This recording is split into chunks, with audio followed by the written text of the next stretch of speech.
আসসালামু আলাইকুম ওয়া রাহমাতুল্লাহি ওয়া বারাকাতুহু। আলহামদুলিল্লাহি রাব্বিল আলামিন ওয়াসসালাতু ওয়াসসালামু আলা সাইয়্যিদিল আম্বিয়া ওয়াল মুরসালিন ওয়া আলা আলিহি ওয়া আসহাবিহি আজমাইন। সুপ্রিয় দর্শক শ্রোতা, অনেক অনেক প্রীতি ও শুভেচ্ছা আলোকিত প্রতিদিন অনুষ্ঠানের পক্ষ থেকে। আশা করছি সকলে ভালো আছেন, সুস্থ আছেন, নিরাপদে আছেন। দর্শক, আজ আমরা একজন বিশিষ্ট ইসলামী চিন্তাবিদকে আমন্ত্রণ জানিয়েছি এবং একটি চমৎকার বিষয় আলোচনা করার জন্য বেছে নিয়েছি। আজ আমাদের সাথে আছেন ঢাকা বিশ্ববিদ্যালয়ের আরবি বিভাগের সম্মানিত সাবেক চেয়ারম্যান এবং অধ্যাপক বিশিষ্ট ইসলামী চিন্তাবিদ ডক্টর মোহাম্মদ আব্দুল কাদির। আসসালামু আলাইকুম ওয়া রাহমাতুল্লাহি ওয়া বারাকাতুহু। ওয়ালাইকুম আসসালাম ওয়া রাহমাতুল্লাহি ওয়া বারাকাতুহু। মোহতারাম, কেমন আছেন? আলহামদুলিল্লাহ, আপনি কেমন আছেন? আলহামদুলিল্লাহ, ভালো আছি। দর্শক, আজ আমরা যে বিষয়টি নিয়ে কথা বলবো সেটা হলো সংকট থেকে উত্তরণে আল্লাহর সাহায্য কামনা। আল্লাহ তাআলা বলেছেন, আম হাসিবতুম আন তাদখুলুল জান্নাতা ওয়া লাম্মা ইয়াতিকুম মাসালুল লাযিনা খালাউ মিন ক্বাবলিকুম মাসাতুহুমুল বা'সাউ ওয়াদ-দাররাউ ওয়া যুলজিলু হাত্তা ইয়াকুলার রাসূলু ওয়াল লাযিনা আমানু মা'আহু মাতা নাসরুল্লাহ আলা ইন্না নাসরাল্লাহি করিব। ভেবেছো যে জান্নাতে চলে যাবে, অথচ তোমাদের পূর্ববর্তীদের অবস্থা এখনো তোমাদের মধ্যে আসেনি। তাদেরকে আমি অর্থ সংকট দিয়েছিলাম, দুঃখ দান্যতা দিয়েছিলাম, এত ভয় দিয়েছিলাম, অভাব দিয়েছিলাম, এত কষ্টের চাবুক মেরেছিলাম যে ভয়ে তারা প্রকম্পিত হতো একটি কষ্ট শেষ হওয়ার পর আরেকটি কষ্ট দেখে। এমনকি ইমানদারগণ এবং নবী রসুলগণ বলতো, হে আল্লাহ, তোমার সাহায্যের জন্যই এখনও তাকিয়ে আছি, কখন আসবে তোমার সাহায্য। তখনও তারা আমার চৌকাঠ ছাড়তো না এবং আমার কাছেই সাহায্য চাইতো। আর আমি বলতাম, আলা ইন্না নাসরাল্লাহি করিব, একটু ধৈর্য ধরো, আমি এখনই সাহায্য পাঠাচ্ছি। ওমাইয়াত্তাকিল্লাহ ইয়াজআল লাহু মাখরাজা, যারা পরিপূর্ণভাবে আল্লাহকে ভয় করতে পারে তাহলে তার সকল উত্তরণের সকল বিপদ থেকে এবং বিপর্যয় থেকে উত্তরণের পথ বের করে দেওয়ার জন্য আল্লাহই যথেষ্ট। সুতরাং আল্লাহর কাছেই আমাদের সংকট থেকে বাঁচার জন্য হাত পাততে হবে। সূরা ইমরানের ২৬ নং আয়াতে আল্লাহ বলেছেন, হে রাসূল, আপনি বলুন, হে আল্লাহ, তুমি সার্বভৌম শক্তির অধিকারী, তুমি যাকে ইচ্ছা রাজত্ব দান করো, যাকে ইচ্ছা যার কাছ থেকে ইচ্ছা রাজত্ব ছিনিয়ে নাও এবং যাকে ইচ্ছা সম্মান দান করো, যাকে ইচ্ছা অপমানিত করো। তোমার হাতেই রয়েছে যাবতীয় কল্যাণ, নিশ্চয়ই তুমি সর্ববিষয়ে ক্ষমতাবান। তাকদীরের উপর ছেড়ে দেওয়া আমাদের, বিশেষ করে কোনো বিপদ আসলে ফয়সালা তো আসমান থেকে হবে, আমরা চেষ্টা করেও কিছু করতে পারবো না। এজন্য তাকদীরের উপরে ছেড়ে দিতে হবে। যুগে যুগে নবী রসুল, অলিয়া আউলিয়া, আলেম ওলামাগণ বহু পরীক্ষার সম্মুখীন হয়েছে।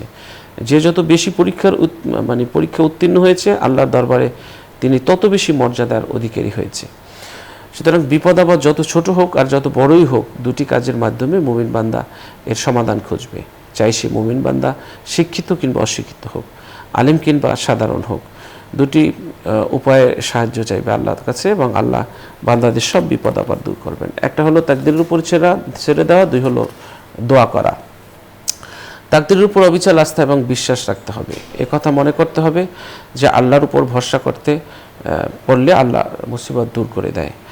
ভালো মন্দ সব কিছু আল্লাহর পক্ষ থেকেই হয় আর বান্দার উপর উপকারের জন্যেই সংগঠিত হয়, যা মানুষ বুঝতে না পারার কারণেই আহাজারি রোনাজারি করে থাকে।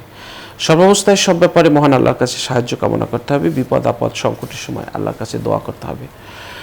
আর যে কাজটি করতে হবে, রাতের বেলায় আমাদের আল্লাহর কাছে তাহাজ্জুদ পড়ে দোয়া করতে হবে। যদি কোনো ব্যক্তি দোয়া না জানে তাহলে মনে রাখতে হবে, যদি কোনো ব্যক্তি দোয়া না জানে, আল্লাহর কাছে সাহায্য প্রার্থনা কোনো দোয়া না জানে, তাহলে তার এটি যথেষ্ট যে দুনিয়ার সব বিপদ আপদে আল্লাহর সাহায্য পাওয়ার নিয়তে আল্লাহ জিকির করা, নিঃসন্দেহে আল্লাহ তাআলা তার বান্দার সব কঠিন বিপদ দূর করে দিবেন। আল্লাহ তাআলা বলেছেন যে তোমাদের পালনকর্তা বলেন, তোমরা আমাকে ডাকো, ওয়াকালা রাব্বুকুম উদউনি আস্তাজিব লাকুম, আমাকে ডাকো, আমি তোমাদের ডাকে সাড়া দেব। আমার কাছে দোয়া করো, আমি তোমাদের দোয়া কবুল করব। আমার কাছে বলো, আমি তোমাদের সব কিছু পূরণ করে দেব। ওয়া ইযা সাআলাকা ইবাদি আন্নী ফাইন্নী করিব উজিবু দাওয়াতাদ দাঈ ইযা দাআন ফালিয়াস্তাজিবু লি ওয়া লিয়ুমিনু বি লাআল্লাহুম ইয়ারশুদুন। নবী হে, আমার সম্পর্কে যদি কেউ আপনাকে জিজ্ঞেস করে তাহলে বলবেন যে আমি আমার বান্দার খুব কাছেই থাকি, বান্দা যখন আমাকে ডাকে আমি তার ডাকে সাড়া দিই, আমি তার ডাক শুনতে পাই। সুতরাং আপনিও বলবেন তারাও যেন আমার ডাকে সাড়া দেয়, আমার প্রতি ঈমান আনে, হয়তো সত্য সরল পথ তারা খুঁজে পাবে।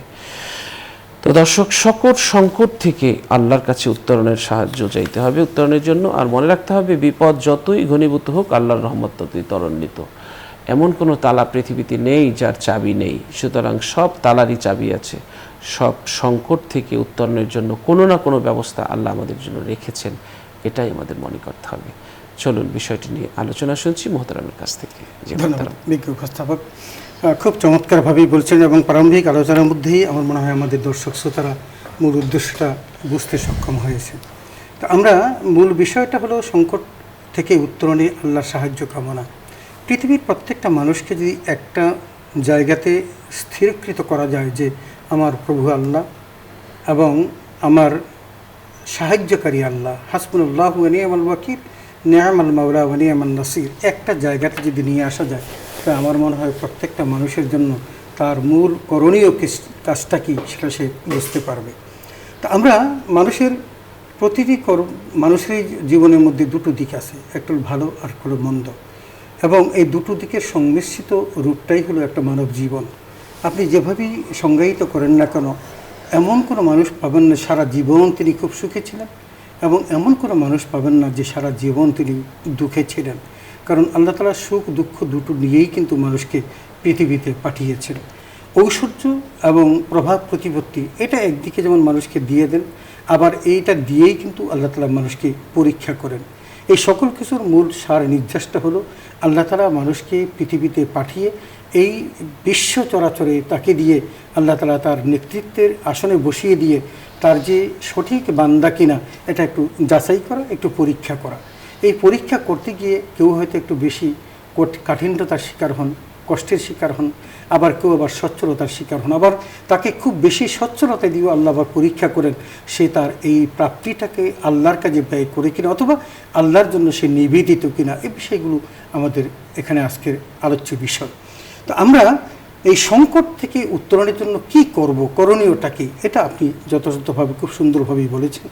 সেখানে একটা জিনিস যদি আমরা মাইন্ডসেট করি যে আল্লাহ তাআলা এগুলো কেন দেন, এই বিপদগুলো সংকটগুলো কেন দেন, আমরা তাহলেই তো বুঝতে পারবো যে আমাদের এখান থেকে উত্তরণের পথটা কী। আমরা দেখছি আল্লাহ তাআলা আমাদেরকে বলেছেন, ওয়ালানাবলুওয়ান্নাকুম বিশাইইন মিনাল খাউফি ওয়াল জু' ওয়া নাকসিম মিনাল আমওয়ালি ওয়াল আনফুসি ওয়াত থামারাত ওয়া বাশশিরিস সাবিরিন।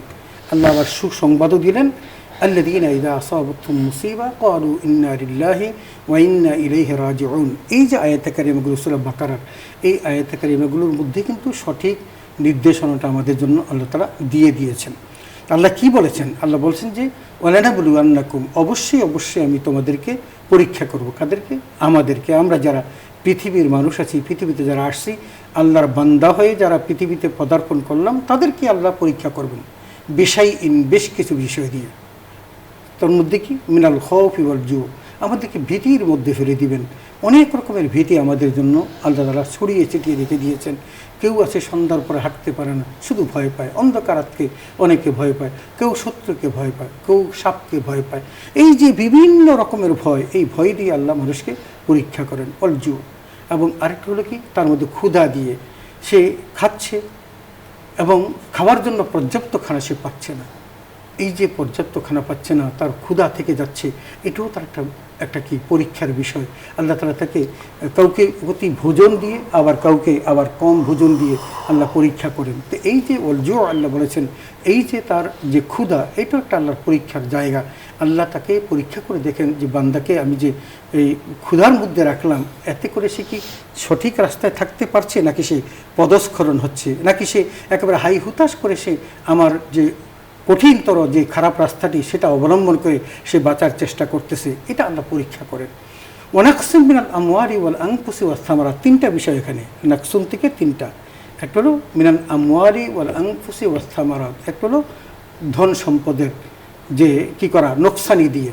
একজন মানুষের অনেক ধন সম্পদ আছে, অর্থবিত্ত আছে, কিন্তু হঠাৎ করে আগুন লেগে গেল, সব ধ্বংস হয়ে গেল। অথবা তিনি ব্যবসা উপলক্ষে তার একটা জাহাজ আসছিলেন এবং জাহাজটা ওই সাগরের মধ্যে ডুবে গেল, সব একসাথে তার সমস্ত হয়তো নিজের টাকাও ছিল এবং ব্যাংকের টাকাও ছিল, সব কিছু শেষ হয়ে গেল। এটা হলো সম্পদের হানি। আনফুসে, একদম পরীক্ষিত জায়গা। আমরা অনেক জায়গায় দেখেছি এরকম যে একটা পরিবারের মধ্যে সবচেয়ে যেই মানুষটি বেশি প্রয়োজনীয় সেই মানুষটিকে কিন্তু আল্লাহ তাআলা সেখান থেকে নিয়ে গেলেন, তাকে আর পৃথিবীতে রাখলেন না। এরকম অনেক পরিবারের মধ্যে এরকম কর্মক্ষম ব্যক্তিটাকেই আল্লাহ নিয়েছেন। কেন? ওই পরিবারটাকে পরীক্ষা করার জন্য যে তারা এখন কি করে। এই যে আপনি একটা আয়াতে কারিমা বললেন যে ওমাই ইয়াত্তাকিল্লাহা ইয়াজআল লাহু মাখরাজা ওয়া ইয়ারযুকহু মিন হাইসু লা ইয়াহতাসিব। আমরা কিন্তু কি করি? আমরা একদম অধৈর্য হয়ে পড়ি, এবং এত অধৈর্য হয়ে পড়ি যে তখন আমরা ঈমানটাও রাখতে সক্ষম হই না, যে এত অভাব কেন আমার হবে, আমার এত কষ্ট কেন আসবে। আমার আল্লাহ কি চোখে দেখে নাই যে আমাদের এই পরিবারের এই ছেলেটা এটা না থাকলে এই পরিবারের 8-10 জন লোকের কর্মসংস্থান হবে না? আল্লাহ কি দেখে নাই? আল্লাহ কি চোখ হয়েছে? নাউযুবিল্লাহি মিন যালিক। এরকম অনেক জায়গাতে এরকম কঠিন কঠিন কথাগুলো পর্যন্ত মানুষ বলে ফেলে, কিন্তু আল্লাহ তাআলা বলেন এই সকল কিছু কিন্তু আমি তোমাদেরকে পরীক্ষা করার জন্য করেছি। এবং থামারাত বলছেন যে ফল ফলাদি গাছে এত ফল, এই যে এখন ধরেন না আমাদের বৈশাখ আসতেছে, বৈশাখে গাছে অনেক আম ধরেছে। আমাদের যে সমস্ত এলাকাগুলো কমার্শিয়ালি আম উৎপন্ন হয়, সেই ধরেন আমাদের চাঁপাইনবাবগঞ্জ, রাজশাহী অথবা সাতক্ষীরা, ওই এলাকাগুলোতে অনেক আম ধরেছে। কিন্তু একদিন হঠাৎ করে এমন সব ঝড় বৃষ্টি আসলো, যেই ঝড় বৃষ্টিতে গাছের সমস্ত আমগুলো পড়ে গেল। যেই ব্যক্তিটি এই চাষাবাদ করেছেন তিনি তো এই একটু আগেও খুব খুশি ছিলেন, কিন্তু তার এই ঝড়টা আসার পর তার মনের অবস্থাটা কি? সব তার শেষ হয়ে গেল। আল্লাহ তাআলা বলেন ওয়ালাকসিম মিনাল আমওয়ালি ওয়াল আনফুসি ওয়াস সামারাত। এই তিনটা এবং আগের যে দুইটা ওয়াল জু, আর একটা কি আমার যে তাকে ভয় দেখিয়ে, এই যে 5টা জিনিস আল্লাহ তাআলা উপস্থাপন করলেন, এই সকল কিছু আল্লাহ তাআলা আমাদেরকে বলেছেন যে এগুলো তোমাদেরকে আমি পরীক্ষার জন্য করেছি। তো আল্লাহ যখন পরীক্ষার জন্য কোরআনুল কারীম আমাদেরকে জানিয়ে দিয়েছেন, তাহলে আমরা কেন অধৈর্য হব? আমাদের অধৈর্য হওয়ার কোনো জায়গা নেই। আমরা আল্লাহকেই ভয় করবো। ওয়া মান ইয়াত্তাকিল্লাহ ইয়াজআল লাহু মাখরাজা। প্রত্যেকটা জায়গাতে, প্রত্যেকটা সেক্টরে যেই জায়গাগুলো আল্লাহ অ্যাড্রেস করেছেন, এই অ্যাড্রেসের জায়গাগুলো যখন আমার কাছ থেকে একে একে যখন হাতছাড়া হয়ে যাবে, তখন আমি একমাত্র ভয় করব আমার আল্লাহকে। তাহলেই আল্লাহ তাআলা আমার জন্য ইয়াজআল লাহু মাখরাজা, আমার জন্য উপায় বের করে দিবেন, রাস্তা বের করে দিবেন, এবং আমাকে ওয়ারযুকহু মিন হাইসু লা ইয়াহতাসিব, এবং আমি কল্পনাও করতে পারবো না এমন জায়গা থেকে তিনি আমার জন্য রিজিকের ব্যবস্থা করে দিবেন।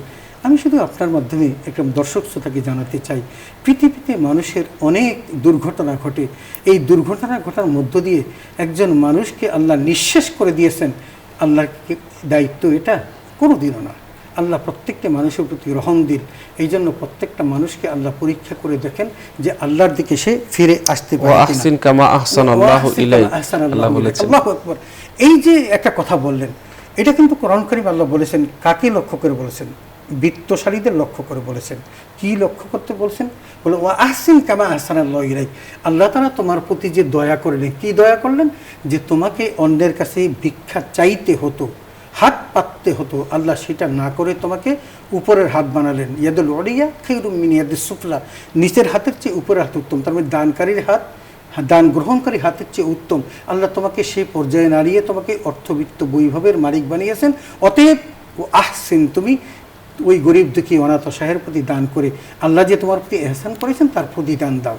তো আমাদের কাজটা কি? আমাদের কাজ হলো আল্লাহ রাব্বুল আলামিন আমাদেরকে কি করেছেন, যে আমাদের প্রতি যে বিপদ আপদ দিয়েছেন, সংকট দিয়েছেন, এই উত্তরণের জন্য আমরা কি কি কাজ করতে পারি। এই জন্য ওয়াস্তাঈনু বিস-সাবরি ওয়াস-সালাহ, আল্লাহ আমাদের প্রেসক্রিপশনও দিয়েছেন কোরআন কারীমের মধ্যে যে ইয়া আইয়ুহাল্লাযীনা আমানু ইসতাঈনু বিস-সাবরি ওয়াস-সালাহ। আমাদেরকে বলেছেন যে আমরা যেন ধৈর্য এবং নামাজের মাধ্যমে আল্লাহর কাছ থেকে সাহায্য প্রার্থনা করি। রাসূল আকরাম সাল্লাল্লাহু আলাইহি ওয়াসাল্লাম যখনই তিনি কোনো বিপদে পড়তেন, মুসিবতে পড়তেন, সাথে সাথে তিনি নামাজে দাঁড়িয়ে যেতেন। তাহলে এটা হলো আমাদের জন্য একটা সবচেয়ে উত্তম আদর্শ, যে নবীজির আদর্শ অনুসরণ করে আমরা নামাজে দাঁড়িয়ে যাব। আর 2 নম্বর হলো আমরা ধৈর্য ধারণ করব, এবং আল্লাহ তাআলা আমাদেরকে ধৈর্য ধারণ করতে বলেছেন, এবং বলেছেন যে ইন্না লিল্লাহি ওয়া ইন্না ইলাইহি রাজিউন।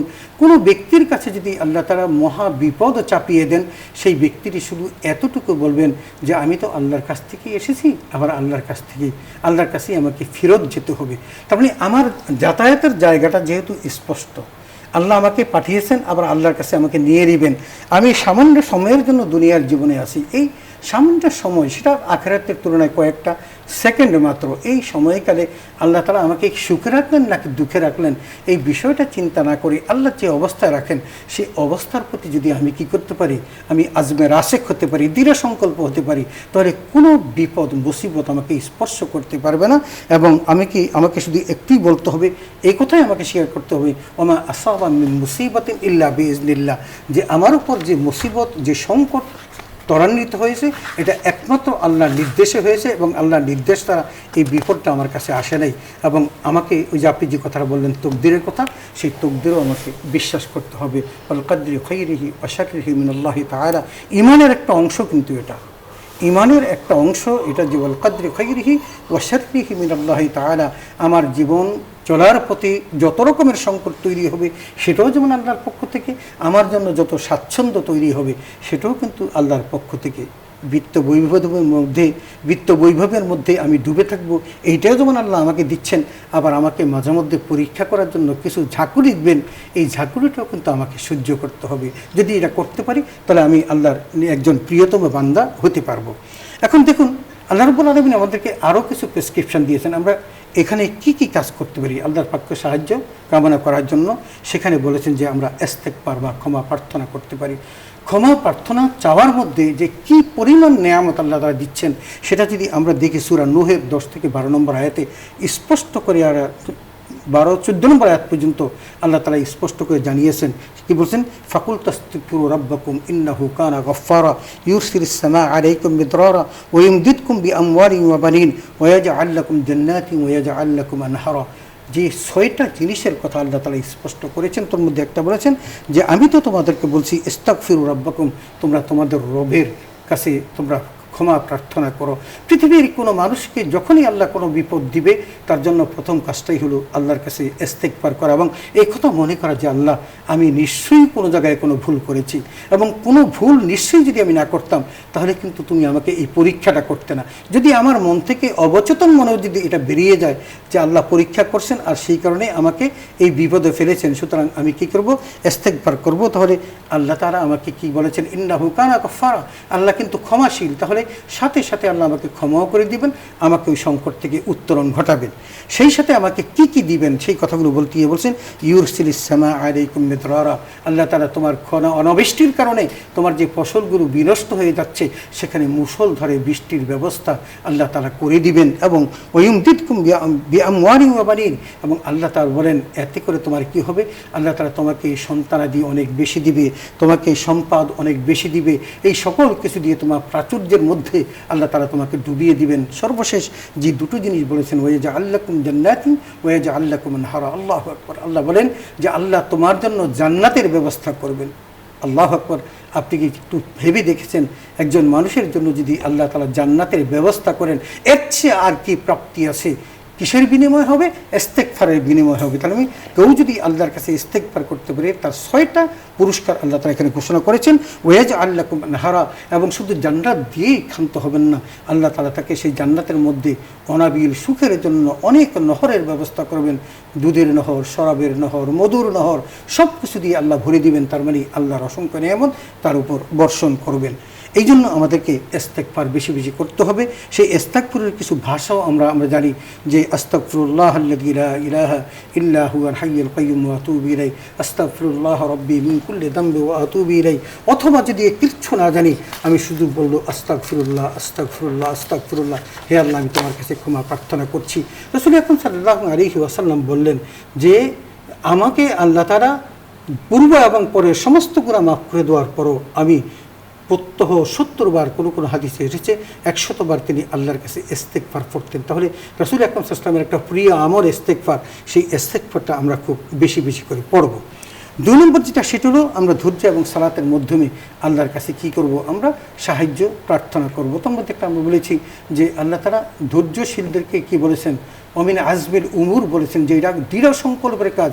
কেউ যদি কঠিন বিপদে আপদে বালা মুসিবতে আল্লাহর কাছে সে শক্তভাবে দাঁড়িয়ে থেকে বলতে পারে, যত বিপদে আসুন না করো আমি আল্লাহর পথ থেকে এক চুলো লড়ব না, আমার আল্লাহ তাআলা আমাকে পরীক্ষা করছেন, এই কথাটি যদি তিনি দৃঢ়ভাবে বলতে পারেন এবং দাঁড়িয়ে থাকতে পারেন, মুহূর্তের মধ্যে আল্লাহ তাআলা থেকে মুক্তি দিবেন।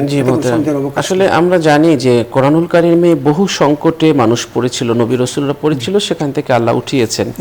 আল্লাহ বলেছেন ওয়া আইয়ুবা ইয নাদা রাব্বাহু আন্নী মাসানিয়াদ দুররু ওয়া আনতা আরহামুর রাহিমিন ফাস্তাজাবনা লাহু ফাকাশাফনা মা বিহি মিন দুররি। যে আইয়ুব আলাইহিস সালাম আমার কাছে আইয়ুব আলাইহিস সালাম দোয়া করলো যে হে আল্লাহ, আমি তো অসুস্থ হয়ে থাকা একজন রোগী, আর আপনি তো দয়াশীলদের মধ্যে সর্বশ্রেষ্ঠ দয়াশীল, আমার দিকে একটু তাকাইতেও পারেন। আল্লাহ বললেন তখন আমি আইয়ুবের দোয়া কবুল করলাম এবং যা নিয়েছিলাম ফেরত দিয়েছিলাম।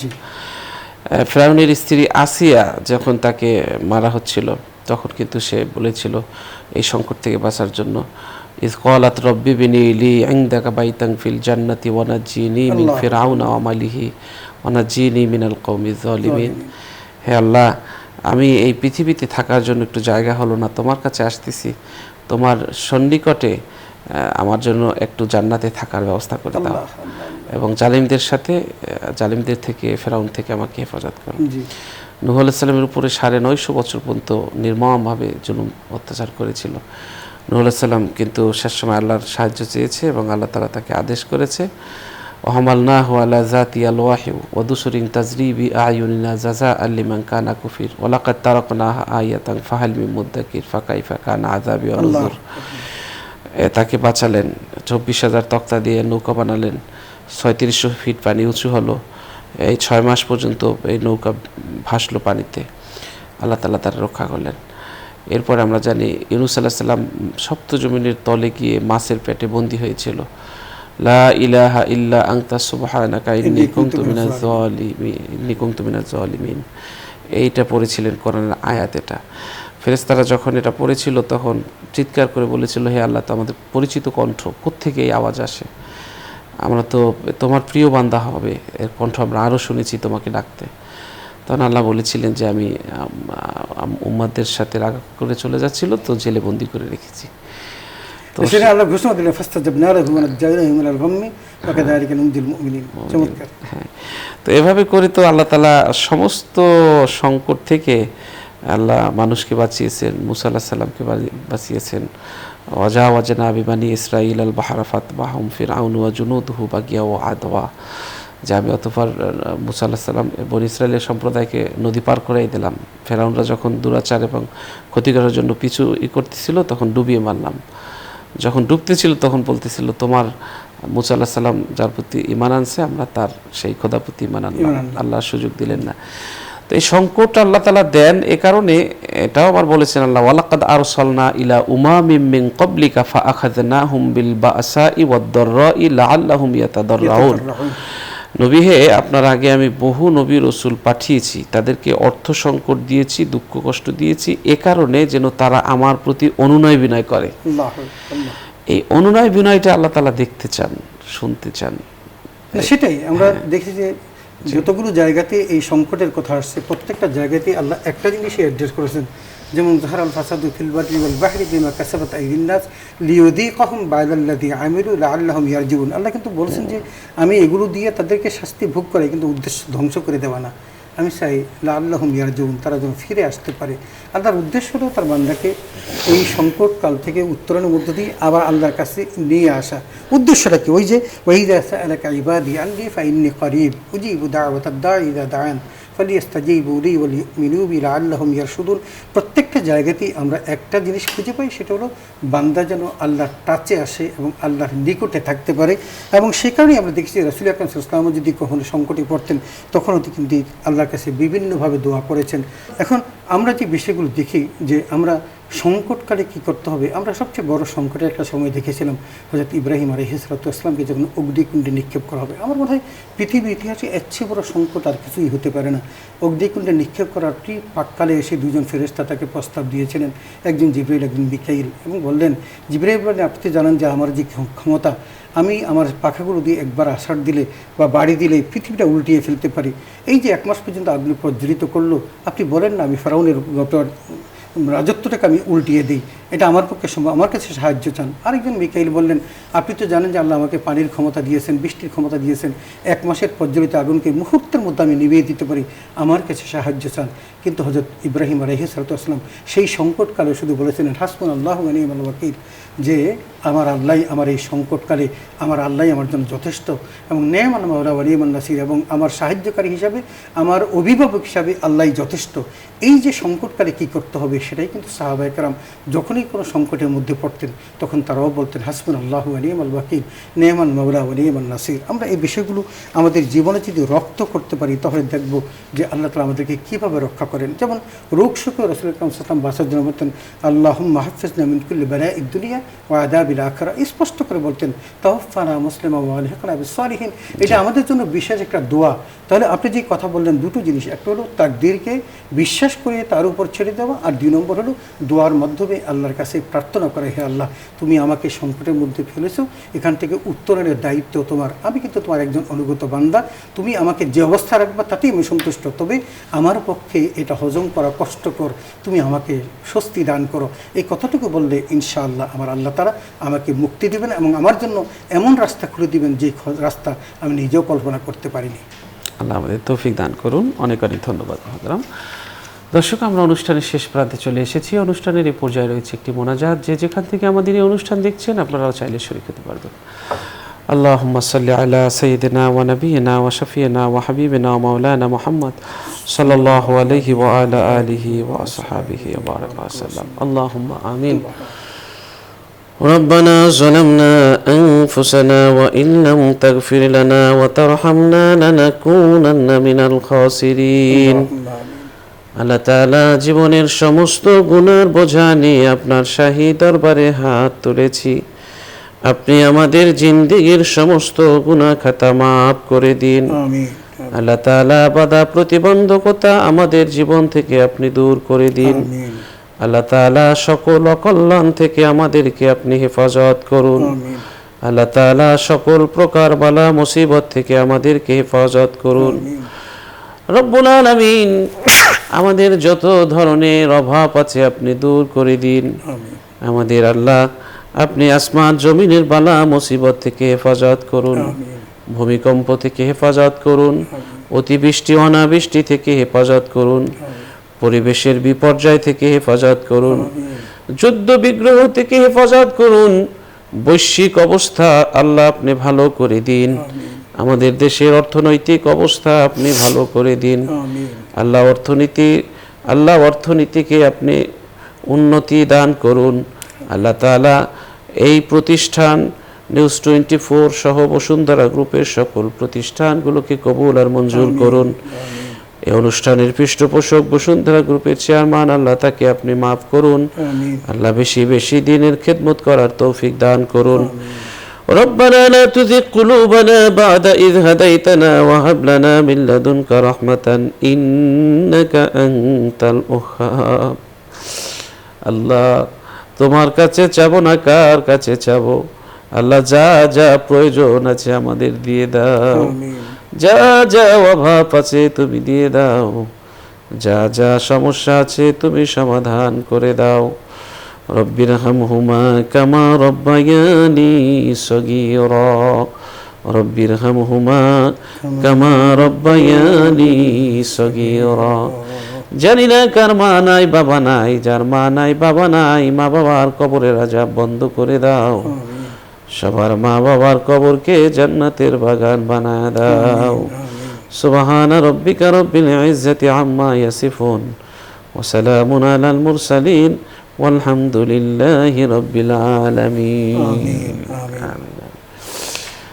দর্শক আমরা আজ এখানেই শেষ করছি। দেখা হবে আগামীকাল ঠিক এই সময়। আল্লাহ হাফেজ। আসসালামু আলাইকুম ওয়া রাহমাতুল্লাহি ওয়া বারাকাতুহু।